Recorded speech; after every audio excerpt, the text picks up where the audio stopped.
இன்றைக்கி நம்ம சொரக்காய் சட்னி கோதுமை தக்காளி தோசை எப்படி செய்யுதுன்னு பார்க்க போகிறோம். அதுக்கு ஒரு கடாயை ஸ்டவ்வில் ஆன் பண்ணி வச்சு கடாய் சூடானதும் 1 கப் சொரக்காய், 1/2 கப் வெங்காயம், 1/2 கப் தக்காளி, காரத்துக்கு ஏற்றாப்போல் பச்சை மிளகாய் எல்லாம் சேர்த்து ரஃப்பாக ஒரு கிளறி விட்டுக்குவோம். அது கூடயே லைட்டாக கொஞ்சமாக தண்ணியை சேர்த்து மூடி போட்டு வேக வச்சுக்கலாம்.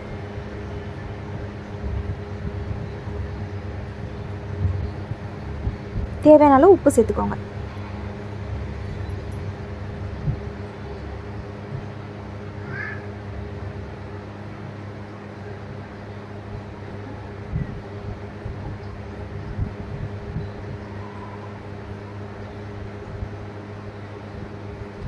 அடுத்து கோதுமை தக்காளி தோசை செய்கிறதுக்கு ஒரு பேனை அடுப்பில் வச்சு எண்ணெய் சூடானதும் கொஞ்சமாக வெங்காயம், தக்காளி, காரத்துக்கு ஏற்ற போல் வத்தல் போட்டுக்குவோம்.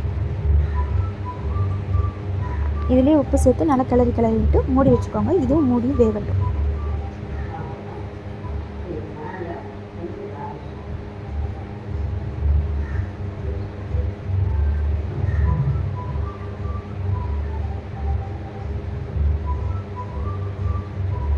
இப்போ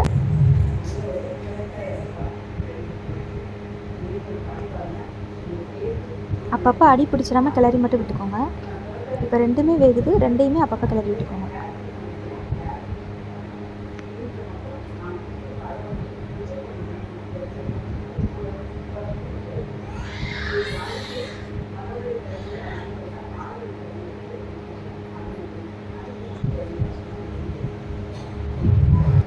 சொரக்காய் சட்னி செய்கிறதுக்கு ஃபஸ்ட்டு வதக்கணும்ல, அது இந்த அளவுக்கு வதங்கினதும் ஒரு ஸ்பூன் அளவில் தேங்காய் சேர்த்துக்கலாம். துருவி வச்சுருந்தாலும் சரி, கட் பண்ணி வச்சுருந்தாலும் சரி, 1 ஸ்பூன் அதை விட கொஞ்சம் கூட சேர்த்துக்கோங்க. அடுத்து தோசைக்கு மாவு ரெடி பண்ணி வச்சுக்கலாம். அதுக்கு நான் ஒரு மீடியமான டம்ளரில் 1 டம்ளர் மாவு கோதுமை மாவு எடுத்திருக்கேன். தண்ணி அப்பப்போ ஊற்றி நல்லா கிளறி எடுத்துக்கோங்க. ஒரு மாவு பதத்துக்கு நல்லா மிக்ஸ் பண்ணிக்கோங்க.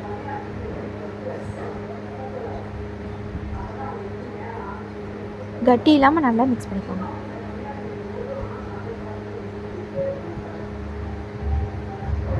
இப்போ மாவு ரெடி ஆயிடுச்சு. இப்போ தக்காளி, வெங்காயம், வத்தல் வதக்கி வச்சுருந்தோம்ல, அதையும் சேர்த்து மிக்ஸி ஜாரில் அரைச்சி எடுத்துக்கலாம். அரைச்சதை அந்த மாவோடு கலந்துக்கோங்க. இது நல்லா மிக்ஸ் ஆனதும் இதோட கொஞ்சமாக சீரகம் சேர்த்து அதையும் சேர்த்து நல்லா மிக்ஸ் பண்ணி விட்டுக்கோங்க.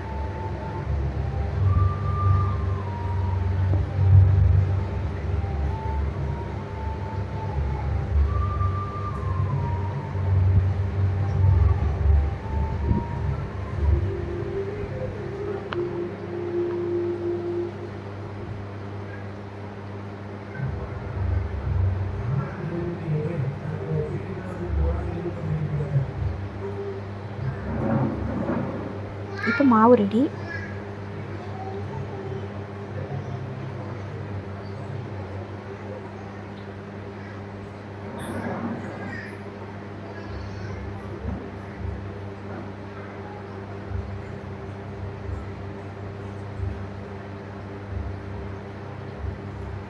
இப்போ தோசைக்கல் அடுப்பில் வச்சு கல் சூடானதும் தோசை ஊற்றிக்கலாம். நம்ம வீட்டில் சின்ன குழந்தைங்க இருந்தால் ஏதாவது வெரைட்டியாக கலர்ஃபுல்லாக தோசை ஏதாவது கேட்பாங்க. நீங்கள் பீட்ரூட்டு, கேரட் இந்த மாதிரி வச்சு செஞ்சு கொடுத்துருப்பீங்க. அந்த ரெண்டும் கிடைக்காத டைமிங்லையோ இல்லை வீட்டில் இல்லாத டைமிங்லையோ அவங்க கேட்டால் வீட்டில் ஈஸியாக கிடைக்கிற, வீட்டில் எப்பவும் இருக்கிற இந்த தக்காளியை வச்சு இப்படி செஞ்சு கொடுத்து பாருங்கள். கண்டிப்பாக விரும்பி சாப்பிடுவாங்க.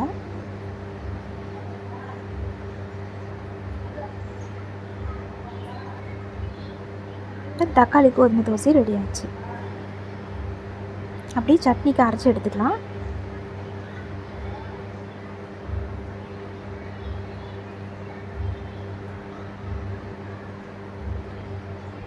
எண்ணெய் ஊற்றி எண்ணெய் சூடானதும் கடுகு, உளுந்து பருப்பு, கொஞ்சமாக சீரகம், கருவேப்பிலை எல்லாம் போட்டு வதக்கி மிக்ஸி ஜாரில் அரைச்சி வச்சுருந்தோம்ல தக்காளி சட்னிக்கு அதையும் சேர்த்து கிளறி இறக்கி.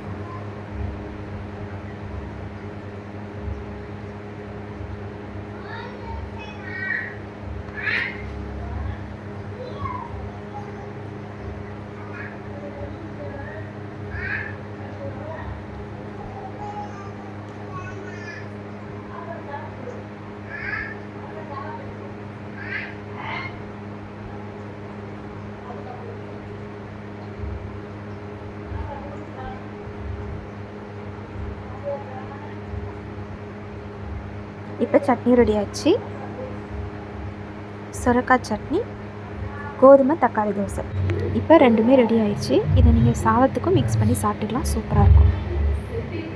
எப்படி இருக்குன்னு நீங்களும் ட்ரை பண்ணி பார்த்துட்டு கமெண்டில் சொல்லுங்கள். தேங்க்யூ.